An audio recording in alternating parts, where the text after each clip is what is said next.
Vinde Espírito Santo, vinde por meio da poderosa intercessão do Imaculado Coração de Maria, vossa amadíssima esposa. Vinde Espírito Santo, vinde por meio da poderosa intercessão do Imaculado Coração de Maria, vossa amadíssima esposa. Vinde Espírito Santo, vinde por meio da poderosa intercessão do Imaculado Coração de Maria, vossa amadíssima esposa. Ave Maria, cheia de graça, o Senhor é convosco.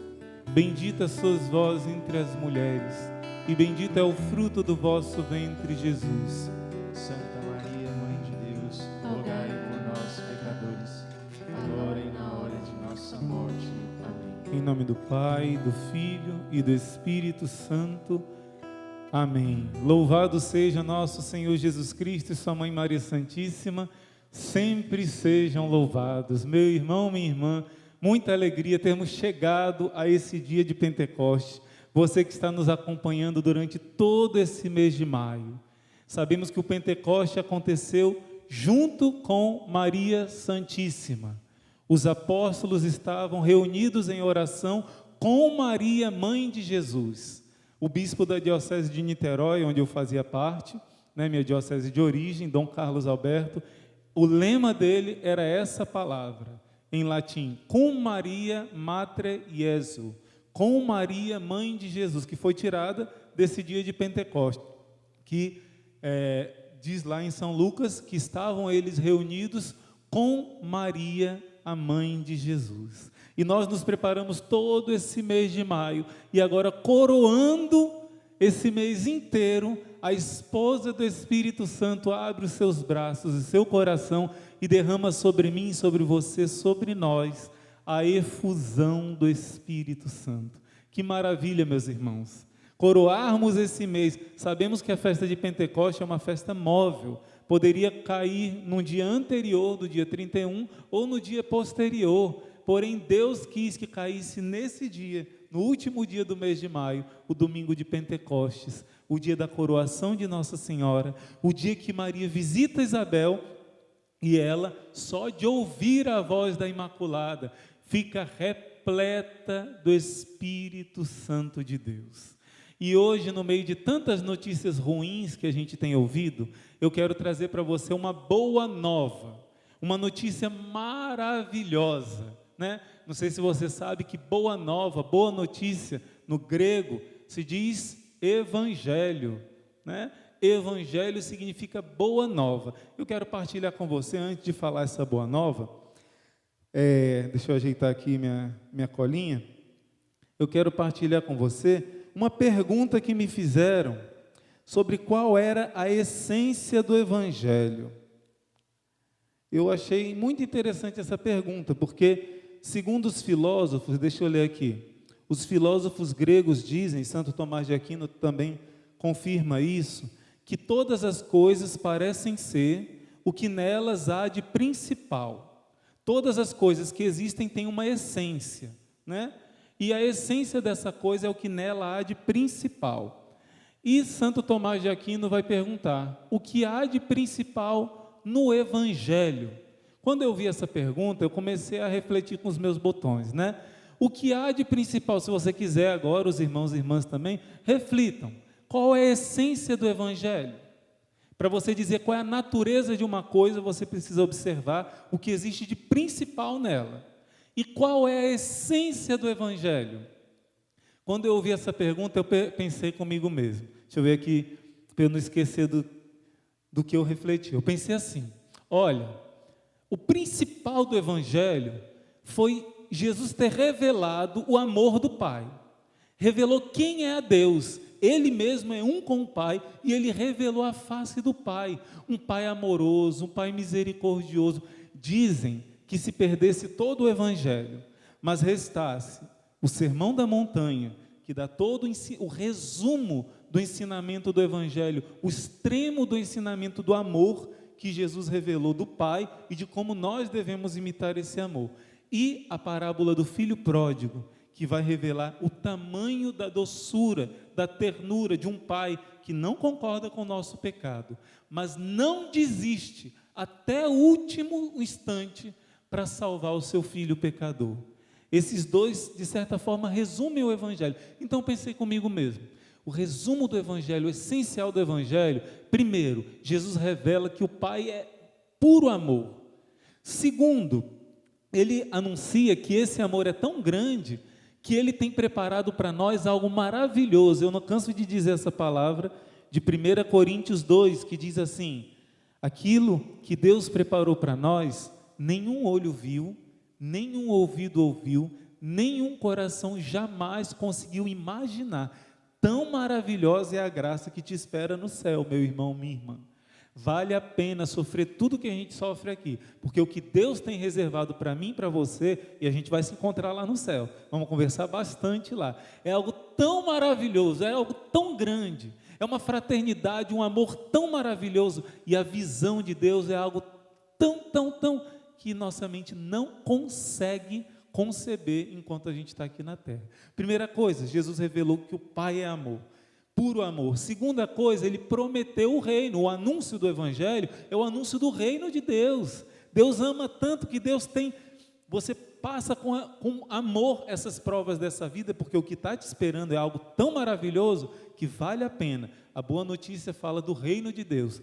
E, por fim, esse amor tão grande, que nos dá coisas tão maravilhosas, que deu a vida por nós para que a gente pudesse ir para o céu, ele nos convida a imitar o seu amor. Então eu pensei, nossa, o que é a essência do Evangelho? São Francisco de Assis, quando pediram para ele fazer a regra para a ordem dele, ele disse: eu não quero fazer regra, a regra é o Evangelho. Mas eles disseram: tem que fazer regra, Pai Francisco. Mas ele diz: a regra é o Evangelho. Mas aí os prelados da igreja, os bispos disseram: precisa fazer uma regra, mesmo que faça, tem que ser baseada no Evangelho. Mas ele diz: mas é o Evangelho. E ele tentou colocar no papel, mas o que ele dizia e o que ele queria era que simplesmente vivesse o Evangelho. Não só São Francisco, mas todos os santos, você vai ver que a vida deles foi o Evangelho vivo, aquilo que está lá no Sermão da Montanha. Eles conheceram quanto o Pai é amor, eles entenderam quanto de amor, de recompensa esse amor nos faz esperar no céu, e por amor, por gratidão, eles renunciaram a tudo para viver o Sermão da Montanha, para viver a vida de puro amor, amar os inimigos, rezar pelos pecadores, viver nessa terra, perdendo a sua vida pelo amor. E quando eu pensei em São Francisco de Assis, em todos os santos, e aquela oração de São Francisco resume muito o Evangelho: Senhor, fazei de mim instrumento de vossa paz, onde houver ódio que eu leve o amor, onde houver ofensa que eu leve o perdão. E toda a oração de São Francisco eleva a nossa alma. Você pensa: nossa, esse é o caminho de Deus, essa é a luz de Deus nessa terra, é o Evangelho vivo. E eu pensei, o que é o Evangelho? Olhando para a vida dos santos, a essência do Evangelho é o quê? Eu pensei, é o amor.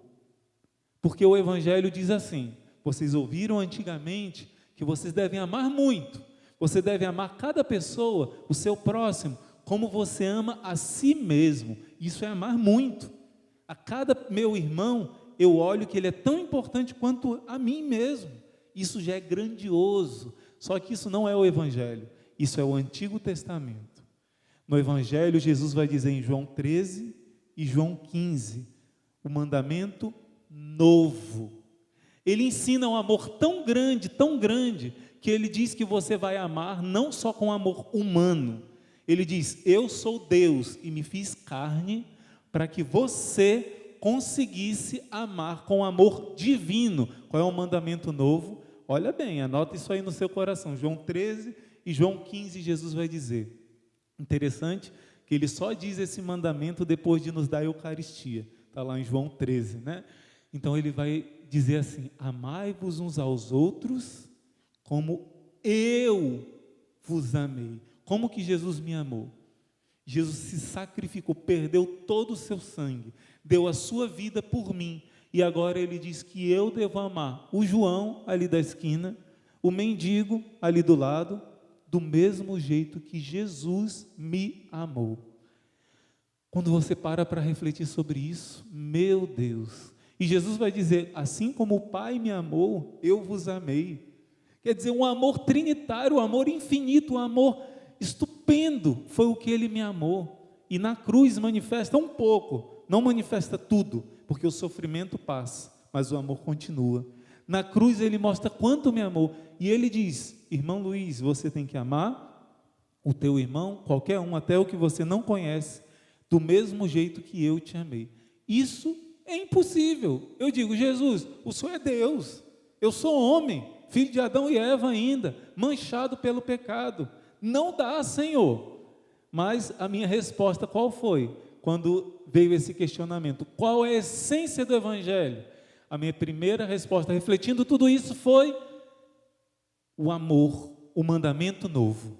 O amor, não o amor normal, o amor divino, o amor que Jesus ordenou em João 13 e João 15. Amai-vos, vocês ouviram, amai o próximo como a si mesmo. Mas eu vos digo, amai-vos uns aos outros como eu vos amei e dei a vida por vós. Esse é o principal do Evangelho, foi minha resposta. Só que quando eu fui ver qual é a resposta de Santo Tomás de Aquino, trouxe um grande conforto para o meu coração, porque sintonizou com o que eu respondi, mas foi muito além, muito simples a resposta que Santo Tomás de Aquino, esse gênio, né, da história da igreja, vai dizer. Ele vai dizer, deixa eu ler aqui, o que há de principal, quer dizer, a essência, a natureza do Evangelho é o Espírito Santo, que Deus concedeu àqueles que creem no Cristo. Essa resposta consolou tanto o meu coração. Por quê? Porque eu dizia, Jesus, o Senhor diz, ame como eu amo, eu dei o exemplo, mas eu não consigo, Senhor. Olha para mim e olha para o Senhor, olha a diferença, Senhor. Só que Jesus disse, não, eu vos darei um poder, o poder do alto, o poder prometido. E depois de ressuscitar, os discípulos não conseguiram amar assim. Na hora que Jesus estava na cruz, eles fugiram. Ninguém é capaz de amar desse jeito. E o que aconteceu? Jesus ressuscitou. Jesus disse que perdoava os pecados deles e dava o poder para eles perdoarem os pecados. Soprou sobre eles e disse, recebam o Espírito Santo. A quem vocês perdoarem, serão perdoados. Porém, ele disse, fiquem em Jerusalém. Depois de subir aos céus, ele disse, vocês vão ficar em Jerusalém durante esses 9 dias e depois receberão o poder para conseguir amar como eu vos amo. Meus irmãos, aquilo que era impossível para nós, Deus nos deu. Essa promessa maravilhosa nos diviniza, nos faz realizar o impossível. Você, esposa, que acha que é impossível perdoar e dar uma nova chance para o seu esposo traidor, Deus te chama ao impossível. Você, mulher, que acha impossível perdoar alguém que fez um grande mal ao seu filho, sua filha, Deus te chama ao impossível, porque Ele é o Deus do impossível, e ninguém terá esse impossível sem o Espírito Santo. O Espírito Santo é o amor do Pai pelo Filho, do Filho pelo Pai, é o amor do Pai e do Filho. Por isso a gente chama de Espírito, sopro, rua em hebraico. Esse é como a respiração do Pai e do Filho, esse movimento de ida e de vinda, o Pai que ama o Filho que ama o Pai, o Pai que ama e é amado pelo Filho e ama novamente o Filho, que é amado pelo Pai. Meus irmãos, essa promessa Deus nos deu. E quando você chega, inclusive São Serafim de Sarov, um santo da Igreja Oriental, que foi um dos maiores devotos do Espírito Santo, também Santa Miriam de Jesus crucificado, Santa Maria Madalena de Pádua, existem alguns santos, Santa Elizabeth da Trindade, tiveram uma devoção, uma união especial com o Espírito Santo. São Serafim de Sarov, ele vai dizer que a meta final do cristão é a aquisição do Espírito Santo. É o termo, é a meta, é o objetivo. E isso vai consolar muito o nosso coração, porque eu te peço para você anotar essa passagem bíblica. Romanos capítulo 7. Quando você chega em Romanos 7, acontece um grande desânimo no nosso coração. Mas é preciso, primeiro, você ter essa experiência de autoconhecimento da sua miséria, para depois você ter o consolo. O que diz em Romanos 7? Diz essa mesma experiência que eu partilhei agora com você. Jesus, eu amo o teu evangelho. Eu acho maravilhosas as coisas que o Senhor diz para ser humilde, para ser manso, para ser puro, para confiar em Ti, para ter as virtudes. Porém, Senhor, eu me deleito na lei de Deus, mas quando eu vou colocar em prática, acontece o contrário. Em vez das 7 virtudes principais, vem os 7 pecados capitais, querer me dominar, me prender à terra, me vencer. Faço o propósito de fazer o bem e faço o mal. Em Romanos 7 vai dizer São Paulo: ora, eu não faço o bem que eu quero, mas o mal que eu não quero. Infeliz homem que sou, quem me livrará desse corpo de morte? Quem me livrará dessa tendência, como que uma lei da gravidade que me força a ser ruim, a cometer o pecado? E o capítulo seguinte é essa grande boa notícia. É um dos capítulos principais do Espírito Santo, é Romanos capítulo 8.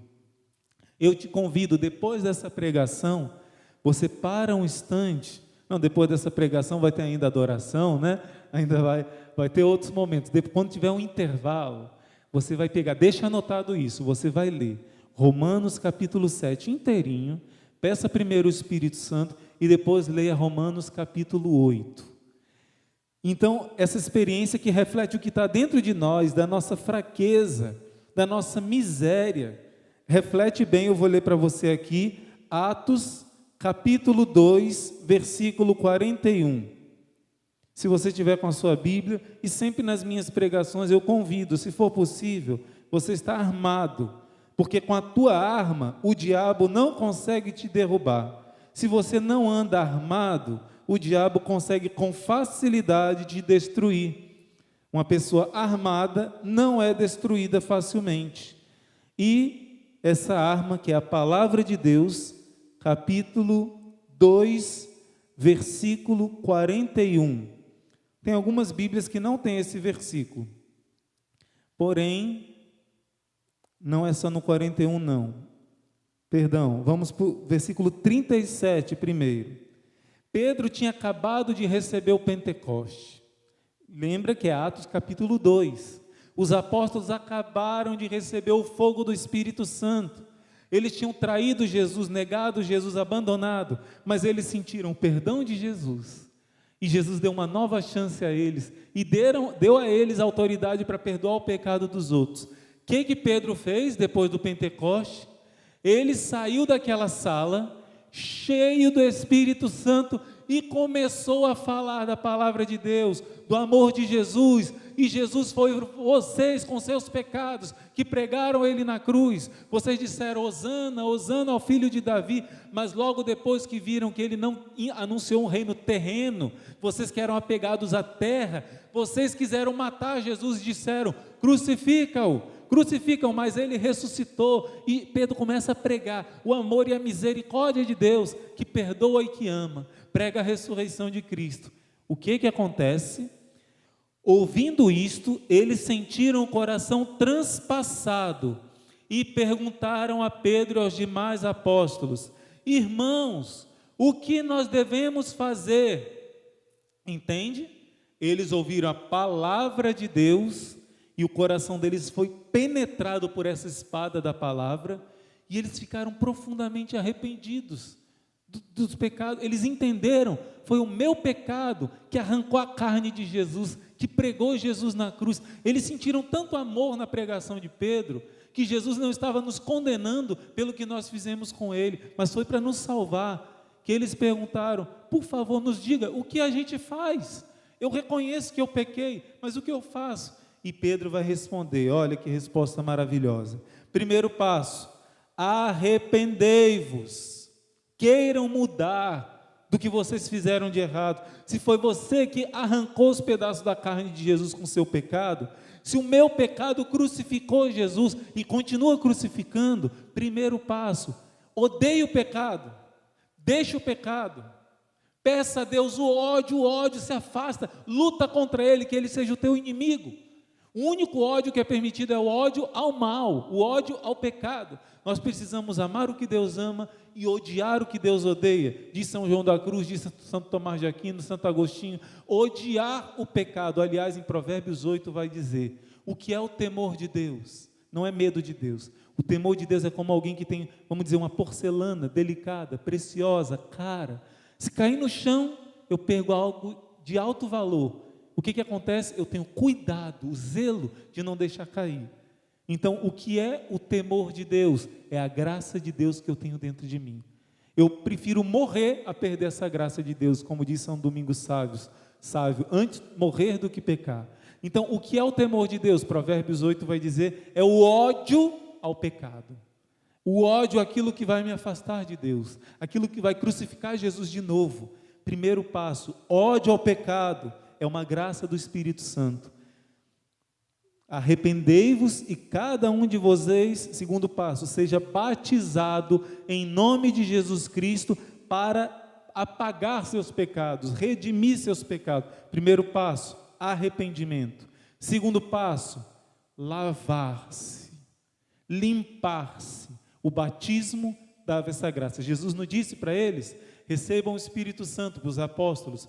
Tem protestante que não, se você é um evangélico que está ouvindo essa pregação, eu te digo, meu irmão, é instituído por Deus a confissão, o batismo, que apaga todos os pecados, e a confissão, que vai atualizando o nosso batismo, renovando o nosso batismo. Cada confissão, eu entrego os meus pecados a Jesus por meio dos sacerdotes, quando Ele absolve, o meu pecado é queimado no fogo do Espírito, pelo sangue de Jesus ele é anulado, não existe mais. Então, primeiro, arrependimento.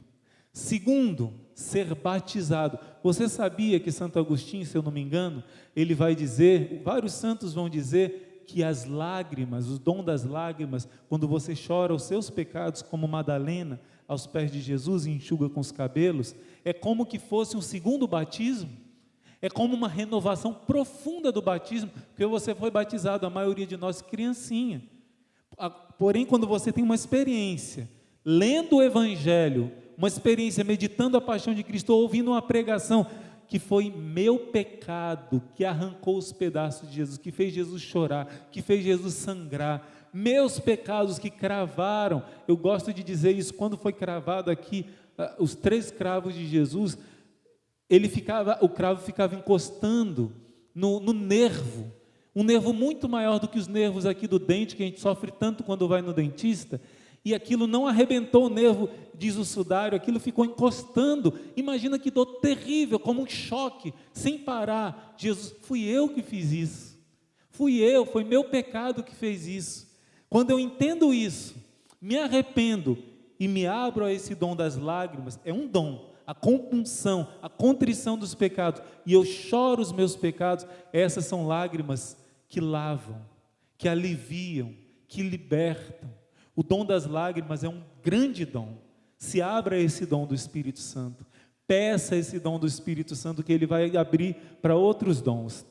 O que mais? Logo em seguida, sim, claro, o batismo, você já foi batizado, e por enquanto estamos nesse confinamento, acabando esse período, você vai procurar uma boa confissão, mas já agora o que importa é você ter a dor dos seus pecados, é você pedir o perdão. O Espírito Santo quer te lavar por meio do sangue de Jesus, o sangue de Jesus que é o caminho para que o Espírito Santo venha a nós, se arrepender, ser lavado dos seus pecados, e por fim, e então recebereis o dom do Espírito Santo, pois a promessa é para vós, para os vossos filhos, para os que estão longe, para os que estão perto. O Espírito Santo é para você. E o que é o Espírito Santo vindo? Não só com 1, 2, 3 dons, é Ele mesmo. É o dom da alegria, o fruto da alegria, da paz, do amor, da doçura. O Espírito Santo vem fazer uma nova primavera na sua vida. Acredite que isso é possível. Então, esses 3 passos, meus irmãos, deixa eu ver como é que está a nossa hora. Pronto, vamos caminhando. Acho que ainda dá tempo de alguma coisa. Então, a promessa é para vós e para os vossos filhos. Para que esses passos possam acontecer na sua vida, é preciso que você ouça a palavra de Deus. Pedro ficou 3 anos ouvindo Cristo, que era a palavra de Deus. E mesmo ouvindo 3 anos, ele teve uma experiência com a sua própria fraqueza, negou a Cristo, amaldiçoou, jurou falso, e depois disso, ele sentiu o perdão de Jesus. Ele teve uma experiência, ele conheceu sua própria miséria, e ele pôde experimentar o amor de Deus. E no auge da humildade, Pedro se achando, me desculpe a palavra, mas o cocô do cavalo do bandido. Os apóstolos, sabe o que eles estavam lá em Pentecoste, em volta de Nossa Senhora? Eles estavam se achando os piores. Isso mesmo, cocô do cavalo do bandido. Eles se achavam os traidores, os mentirosos, disseram que iam ser fiéis a Cristo até o fim. O que fizeram? Nada, abandonaram Jesus. E o chefe negou, jurou falso, perjura é pecado mortal. E além disso, amaldiçoou aqueles que estavam dizendo que ele era discípulo de Jesus. Pedro cometeu um pecado gravíssimo, os apóstolos também. E o que aconteceu? Humilhados, mortos para o seu orgulho, profundamente pequenos, eram os apóstolos no dia de Pentecoste, em volta da mamãe do céu. Nesses corações humildes, humilhados por terem crucificado a Cristo, o Espírito Santo pôde encher. Só num coração que se esvaziou de si mesmo, o Espírito Santo pode realizar um Pentecoste. E o que acontece, meu irmão, minha irmã? Quando você lê o Evangelho, essa palavra penetra no teu coração, e o teu coração, me desculpe dizer isso, porque é verdade, o meu e o teu coração, cheio de pus, cheio de sujeira, cheio dos 7 pecados capitais, cheio de malícia, cheio de impureza, cheio de orgulho, cheio de ira, cheio de egoísmo, cheio de um monte de coisa ruim. Esse coração é penetrado por essa espada, porque a palavra de Deus é como uma espada de 2 gumes que separa o bem do mal. Expulsa esse pus do nosso coração, a gente vê aquela sujeira, aquele fedor, mas ao mesmo tempo a gente se encanta com o Evangelho. A gente se compara com Jesus e vê a nossa miséria, mas essa experiência não é triste, é uma experiência doce, que nos faz desejar o Espírito Santo.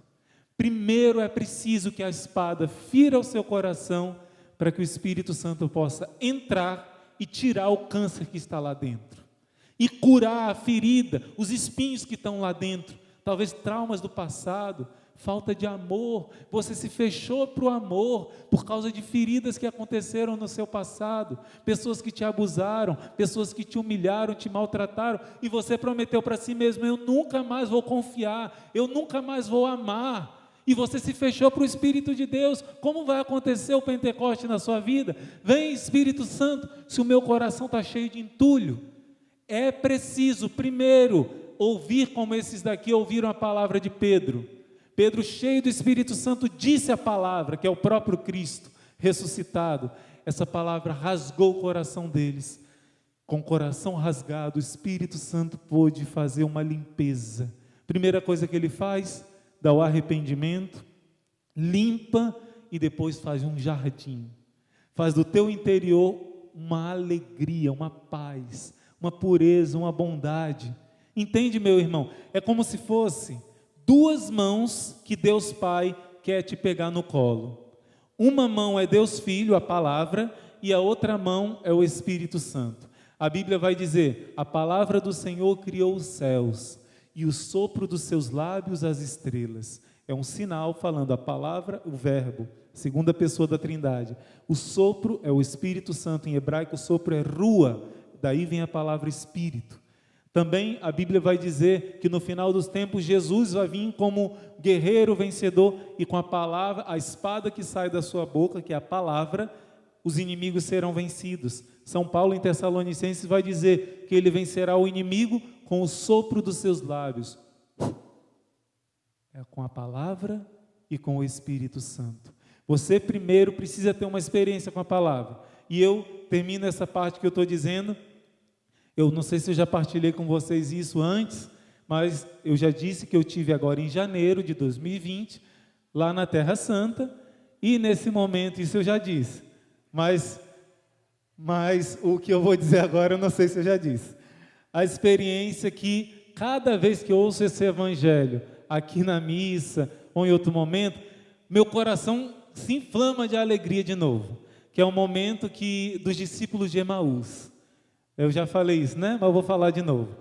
Meus irmãos, é uma coisa assustadora, porque quando eu lia esse evangelho, já me impactava demais. Mas quando eu tive de ter a graça de ir lá, e eu conversei com aquele, como é o nome? É o Narcélio, aquele do DDD, que ele faz peregrinação, Jocélio, né?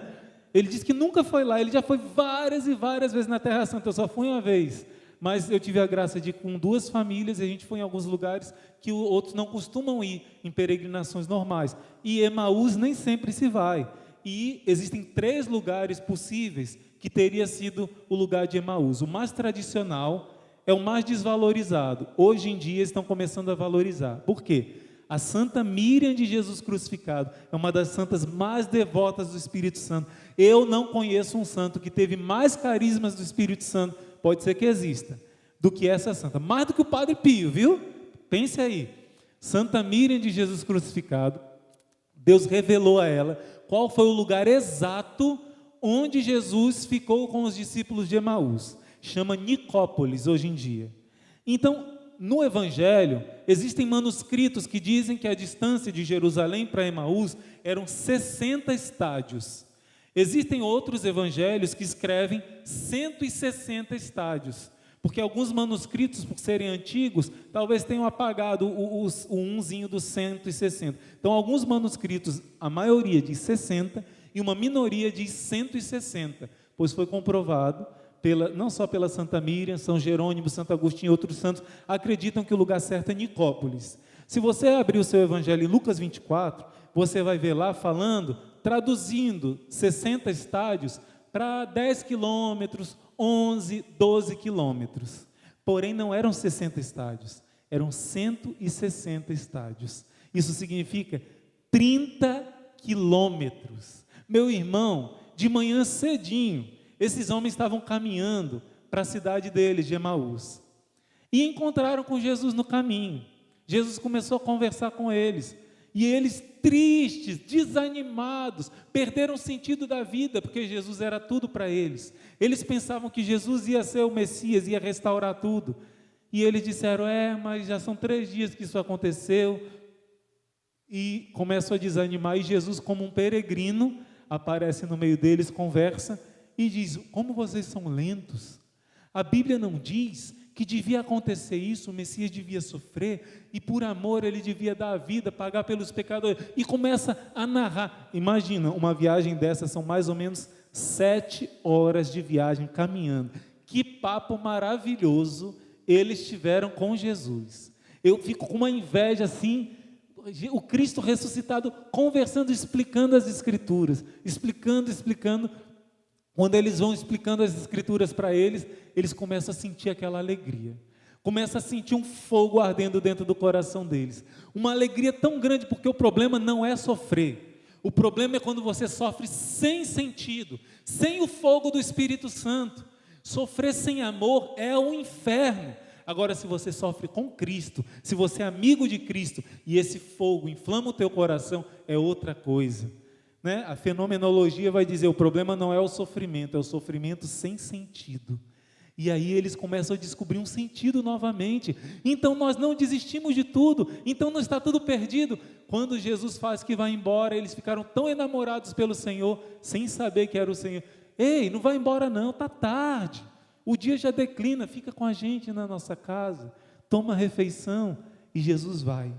Quando Jesus parte o pão, a Eucaristia, Jesus some e fica somente o pão eucarístico. Nessa hora os olhos deles se abriram, entenderam, é o Cristo ressuscitado, é Ele, nosso coração não estava ardendo de alegria, era Ele. Meus irmãos, para um judeu, naquele tempo, chegar quando está anoitecendo num lugar, e depois voltar para Jerusalém, eu já ficava impressionado deles voltarem 12 quilômetros, mas não foi 12, foram mais de 30. Eu fico imaginando o fogo, como diz lá em Isaías 40, se eu não me engano, os jovens podem até se cansar, mas aqueles que confiam no Senhor são como as águias, renovam suas forças, não andam como diz São Bento, voam. Então esses homens voltaram para Jerusalém. Eu imagino, um irmão me disse, irmão, será que eles não pegaram um cavalo, né? Eu não imagino que não, eu imagino que eles não pegaram cavalo não. Se conseguiram o cavalo, maravilha, né? Porque 30 quilômetros é chão, para você sair 6 horas da noite, andando umas 7, 8 horas de viagem, tudo escuro, sem poste no caminho. Mas esses homens foram correndo. Eu acho que esses 30 quilômetros pareceram 10 metros, de tanta alegria, de tanto fogo, que como é que esse fogo acendeu? Como é que esse fósforo fez acender fogo neles? Foi a palavra. É a palavra que Jesus foi dizendo, foi explicando as Escrituras. Eles foram ruminando, entendendo, penetrando na palavra. E o que aconteceu? Um fogo. Foi ontem ou foi hoje que tocou na missa como um fogo se acende em nós, né? Quando tocou na missa eu falei, vou falar disso na pregação. Pronto, discípulo de Emaús. É preciso a palavra rasgar o meu coração e o teu coração. Porque sem arrependimento dos pecados, não tem efusão do Espírito Santo. Sem o batismo, ou a confissão, ou as lágrimas que te fazem se arrepender e lavar sua alma, não existe batismo no Espírito Santo. Eu fiquei impressionado quando eu entendi que esses homens voltaram, e não encontraram os apóstolos dormindo não, viu? Quando chegaram em Jerusalém, os apóstolos ainda estavam reunidos, em oração, e eles só para dizer, olha, Jesus ressuscitou mesmo, nós vimos, e os apóstolos incrédulos, será? As mulheres já estão com essa história, agora vem vocês com essa história. Ainda assim, os homens andaram tudo isso, 60 quilômetros num dia só, e os apóstolos, cabeça dura, o coração estava tão endurecido, triste por ter negado o Senhor, que entraram numa deprê mesmo, né? Os apóstolos ali não enxergavam nada, como a pessoa que se afunda no seu quartinho, fecha a porta e só quer saber daquela escuridão. Os apóstolos estavam meio assim, passando a noite escura. Aqueles 3 dias para os apóstolos foi terrível, e nada levantava o ânimo dele. As mulheres vendo o ressuscitado, vendo os anjos, os discípulos de Emaús chegam, teve que Jesus aparecer com um belo sorriso, atravessar a porta, soprar sobre eles, perdoar os pecados e dar o poder de perdoar os pecados para eles acreditarem e acolherem esse amor de Jesus. Jesus chama a atenção deles pela incredulidade. Tomé, que não estava no dia, na hora, depois ainda deixa de acreditar, né? Mas eu fico imaginando esse mesmo fogo que Jesus deu para os seus ao aparecer ressuscitado, ao explicar as Escrituras, Ele quer nos dar. Então, meu irmão, vamos ver como é que está o tempo? Está correndo. Em João 16, outra passagem importante, eu não vou abrir a passagem não, mas eu vou dizer para vocês. Jesus vai dizer que quando o Espírito Santo vem, Ele diz, eu vou, mas eu vou enviar o Espírito. Quando Ele vier, Ele vai ser o Consolador, Ele vai sustentar vocês. Eu não deixarei vocês sozinhos. Jesus prometeu 2 pessoas que iam ficar sempre aqui, até a vinda gloriosa dEle. Primeira pessoa foi Ele próprio. Eis que estarei convosco todos os dias até o fim do mundo. A Eucaristia. Sabemos que as profecias dizem que a Eucaristia será atacada. O Apocalipse todo fala da perseguição ao Cordeiro. A missa vai ser atacada. Os inimigos odeiam a Eucaristia, mas nunca ela será destruída. Amém? O Cordeiro estará conosco todos os dias até o fim. E além disso ele diz, eu enviarei um outro Consolador, não vos deixarei órfãos, para que esteja com vocês. Mas ele vai dizer em João 16, quando o Espírito Santo vier, ele vai convencer o mundo a respeito do pecado, anote aí, da justiça e do juízo. Irmãos, essa palavra que eu prego para você, eu estou chegando num anúncio grande de alegria, num grande presente que Deus tem para nós. Claro, você deduz que é o Espírito Santo, mas o que o Espírito Santo vai fazer é algo tão maravilhoso que eu não sei se você imaginava. Jesus vai dizer que ele vai vir e vai convencer o mundo inteiro a respeito do pecado, da justiça e do juízo. Antes de convencer o mundo inteiro, ele quer convencer você.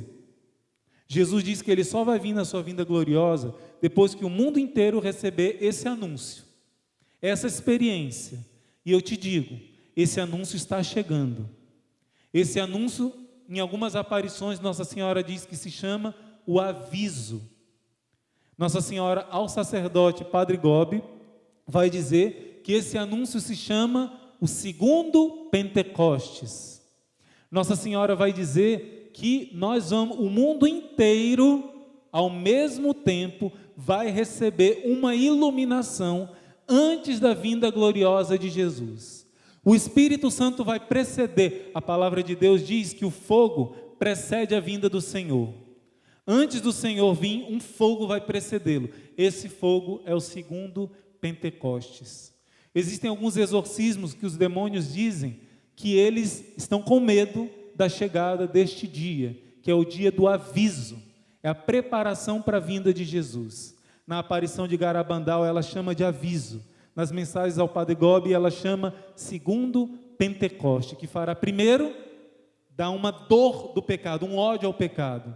Segundo, um arrependimento. Zacarias 12, essa profecia é muito forte.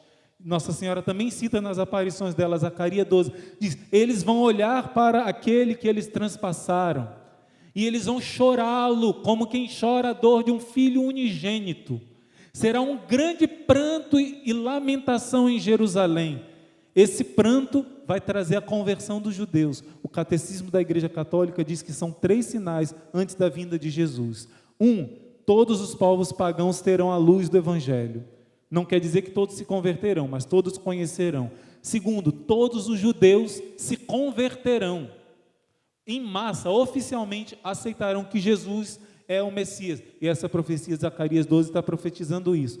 E 3, será o tempo do anticristo, que as profecias dizem que só vai durar pouco tempo, 3 anos e meio, ou será até abreviado, Jesus diz, e Nossa Senhora diz nas suas aparições. Porém, esses 3 sinais vão acontecer, porém, o que vai fazer essa experiência dos judeus baterem no peito e reconhecer Jesus, será esse segundo Pentecostes. Nós estamos nos preparando para o segundo Pentecostes. Esse fogo já está vindo com mais força, porque aonde abunda o pecado, superabunda a graça de Deus. Nunca a humanidade teve tanto pecado como hoje. Tem uma passagem que Nossa Senhora diz que o mundo de hoje está mais de 1000 vezes pior que no tempo do dilúvio. Eu procurei tanto essa mensagem, procurei, não achei. Sabe qual foi o dia que Deus me deu a graça de abrir nessa mensagem? E não fui eu que abri, foram as 2 famílias, acho que éramos 12, pronto, éramos 12 reunidos, o irmão João Maria está aqui? Tá não, éramos 12 lá no cenáculo de Jerusalém. A gente visitou o cenáculo de Jerusalém, ficamos uns 10 minutos, rezamos, e eu disse para as pessoas que estavam à frente da peregrinação, falei, não é justo que a gente fique só 10 minutinhos nesse lugar, não. Aqui nasceu a igreja, aqui Jesus ressuscitado apareceu, aqui a Eucaristia foi instituída, aqui a confissão foi instituída, aqui o sacramento da ordem foi instituído, aqui o sacramento da crisma, o Pentecoste aconteceu. Não é possível. Aqui é o Monte Sião. Não é possível. A gente marcou, foi na segunda, na quarta-feira, a gente foi de novo, ficamos quase 2 horas, fizemos o cenáculo mariano, oramos em língua, clamamos o Espírito Santo, foi uma maravilha. E no final, tivemos visão de Nossa Senhora triunfando como rainha, né? 2 pessoas tiveram essa visão, ela com cetro de ouro poderoso. Um abraço para Dona Eliane, Dona Carla, né? Seu Ximenes, esqueci o nome, seu Jackson, né? E a família dos 2, foi maravilhosa aquela experiência, e depois daquela experiência eu gravei um videozinho que a gente vai passar para vocês já, o que Deus gritou no meu coração naquela experiência. E ali, quando a gente abriu a mensagem de Nossa Senhora, ela dizia isso que eu procurava há muito tempo: a humanidade está mais de 1000 vezes pior do que no tempo do dilúvio. Meus irmãos, e se o negócio está muito ruim, a graça de Deus é muito maior. Romanos 5, aonde abunda o pecado, ultrapassa, superabunda a graça de Deus. Você crê nisso? Por isso é que Deus agora está começando a enviar o segundo Pentecostes. Está difícil segurar, está difícil lutar contra o pecado. Tem tanto cão solto, que a gente não está mais dando conta de tanto cão solto. Está terrível, está difícil. Eu lembro do Padre Jonas, sempre gosto de dizer isso nas minhas pregações, porque ele me ajudou com essa palavra. Aguenta firme, meu filho, aguenta firme, minha filha. Deus é contigo, Deus vai te recompensar a tua luta. Não é impossível não, Deus te perdoa, Deus te dá nova chance, Deus é misericórdia, mas o importante é não deixar de lutar. A luta está terrível, e lá em Daniel 12, deixa eu ver qual é o versículo, não lembro qual é o versículo, em Daniel 12, não dá tempo de eu achar agora não, está escrito que, até quando vai ser isso, Senhor? E ele vai dizer, até quando a força dos eleitos chegar no seu limite. Por isso eu te digo, São Gabriel é o arcanjo que é força de Deus. Ele está junto com você quando você reza o rosário. A palavra de Deus através de São Gabriel se fez carne na Virgem Maria. E foi a Ave Maria, o centro do Evangelho foi a encarnação, aconteceu na Ave Maria. Se você não rezar o rosário, porque o rosário é a corrente que vai prender Satanás nos últimos tempos, se você não rezar o rosário, que é a oração angélica, por excelência, você não vai aguentar. São Gabriel que deu força para o profeta Daniel, e Jesus em Mateus 24 disse, se você quer entender o fim dos tempos, leia o profeta Daniel, e ele diz, São Gabriel que vai dizer, dessa força, o povo de Deus está no limite, aí Deus vai se manifestar. Deus não vai te abandonar. Nós já estamos chegando quase no limite. Talvez você esteja dizendo, eu já estou no limite, irmão. Porém, a força de Deus se manifesta. O poder do Espírito Santo vem em teu auxílio, como diz Romanos 8, com gemidos inefáveis. Meu irmão, minha irmã, se eu e você, deixa eu ver o nosso tempo, se eu e você estamos lendo a palavra mesmo começa a mexer e purificar. Se você está se confessando, lutando contra o pecado, quando acontecer o aviso, você vai dar conta. Se você não estiver se preparando para o segundo Pentecostes, não deu tempo de eu explicar essa palavra de João 16. Ele vai convencer, o que é o aviso? Ele vai convencer do pecado, da justiça e do juízo. O que é convencer do pecado? Ele vai te mostrar a tua miséria. Você vai se assustar de conhecer a tua miséria. Se você já lê a palavra, essa miséria já começou a ser mostrada. Não vai ser tão terrível. Agora, se você não estiver preparado, vai ser terrível. Para aqueles que estão apegados a essa terra, aos prazeres mundanos, aos prazeres da carne, ao dinheiro, ao status, à vaidade, ao orgulho, ao egoísmo, vai ser terrível, vai ser como um pequeno purgatório. Vai ser terrível essa experiência. Se você quer passar na prova, leia a palavra, abra o seu coração para que o Espírito Santo comece esse processo de purificação. E João 16 vai dizer, o pecado consiste em não crer em mim, porque pecador todo mundo é, mas Jesus pagou os nossos pecados e nos deu remédio com o sacramento da confissão. Se você não quiser o Espírito Santo que apaga os seus pecados na confissão, se arrepender, se lavar e receber o Espírito Santo, o seu pecado é ter rejeitado a fé em Jesus. Depois vai convencer a respeito da justiça, o que é o correto, qual caminho você deve andar. Não dá tempo mais de eu aprofundar nesses 3 pontos, são muito interessantes. Aqui está resumindo o que vai ser esse aviso, e a respeito do juízo, que o diabo, o príncipe do mundo, será derrotado. Será uma grande alegria o aviso para aqueles que estão fortes em Deus, será uma grande dor para aqueles que estão longe de Deus. Nossa Senhora, nas suas mensagens, vai dizer que no Apocalipse 14, fala do anúncio de 3 anjos. 3 anjos que estão com o Evangelho eterno, carregando na sua mão, para anunciar para todos os povos do mundo de uma vez. Nossa Senhora diz que é o aviso. Nossa Senhora diz que esse é o segundo Pentecoste. Esses 3 avisos que os anjos, 3 anjos, Apocalipse 14, dão, é exatamente essa experiência que o mundo inteiro vai ver. E essa experiência do aviso vai primeiro trazer um arrependimento, Segundo, purificar.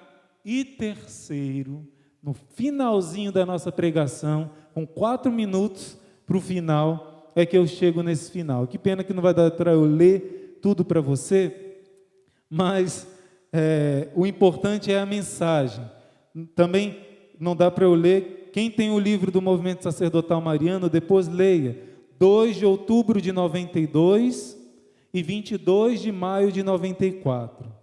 Porém, o que Deus prometeu, enviai, Senhor, o vosso Espírito, e tudo será criado, e renovareis a face da terra. Essa palavra que a gente diz é do Salmo 103, ou 102, dependendo da sua Bíblia. Essa palavra quer dizer o quê?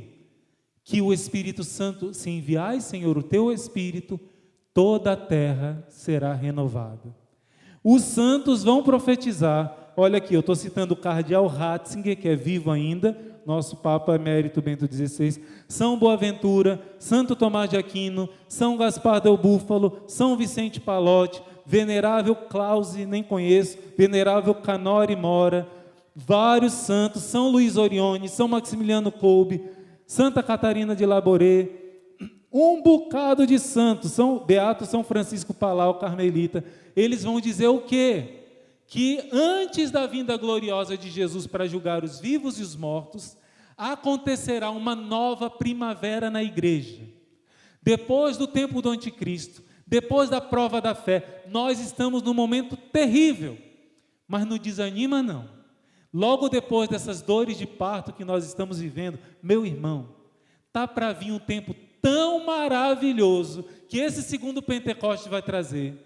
Eu queria ler aqui o que diz São Luís Orione: uma época grande está para vir, um novo tempo, a sociedade restaurada em Cristo voltará mais jovem, mais brilhante, voltará reanimada, voltará renovada e guiada pela igreja. Eu vou pedir para as irmãs, se for possível, colocarem na descrição esse texto que não dá tempo de eu ler, para você ver que não é o irmão Luiz Maria que está dizendo isso. Logo depois desse tempo de prova, e é agora, nós vamos ver uma nova primavera, o triunfo do Imaculado Coração de Maria. O Papa Pio XII está falando aqui do reino de Maria. É impossível não vir o reino de Maria. Satanás está derrotado, ele é um fracassado. Essa força do dragão vermelho que está por aí parecendo que vai vencer, ele vai subir até uma altura, depois vai ser precipitado por São Miguel. É um tempo novo, e sabe o que eu e você estamos fazendo aqui agora? Preparando, aterrando, aplainando o caminho para esse segundo Pentecoste acontecer, não só a nível individual, primeiro meu coração, o seu coração, mas depois nós estamos preparando o terreno para que o mundo receba esse aviso, esse novo Pentecoste, essa nova primavera cristã. Vai vir uma tempestade?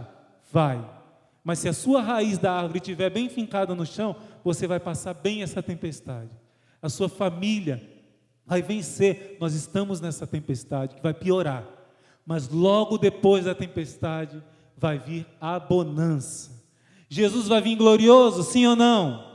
Sim. Jesus vai vir precedido pelo fogo que é o Espírito Santo, sim ou não? Sim. Então vamos preparar nosso coração, porque Jesus já está vindo. Jesus já está vindo agora, né? Vamos receber a vinda do Senhor. É Ele que derrama o Espírito Santo sobre nós. É Ele que já realiza uma efusão no agora da nossa vida. Ele está curando sua família, restaurando tua vida, teu coração, preparando o mundo para esse segundo Pentecoste que já está começando.